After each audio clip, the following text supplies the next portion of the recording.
ఈ last 24 hours లో జరిగింది ఏంటో తెలుసా? ఐశ్వర్య రాయ్ స్పీచ్ చాలా వైరల్ అవుతుంది. అలాగే 24 hours బ్యాక్ అంటే నిన్న నైట్ 12 o'clock ఆ టైంలో పాత బస్తీలో రౌడీ షీటర్లు మామూలుగా కొట్టుకోలేదు.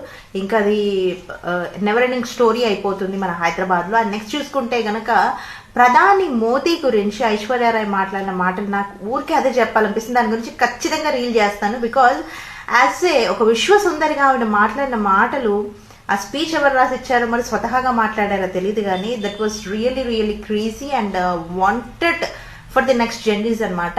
అండ్ అలాగే ఏపీలో సిరియా తుఫాన్ అయితే స్టార్ట్ అయిపోయింది. ఏపీలో చాలా ఎక్కువగా వానలు ఉంటాయి. 27 వరకు అల్పపీడనం చాలా బలపడిపోతుంది. అంటే వానలు ఎక్కువగా ఉంటాయి, క్లౌడ్స్ ఎక్కువగా ఉంటాయి అనమాట. హైదరాబాద్ లో కూడా మన తెలంగాణలో కూడా కాస్త రిఫ్లెక్షన్ అయితే ఉంటుంది. సో చలి అయితే పెరుగుతుందని చూసుకోండి.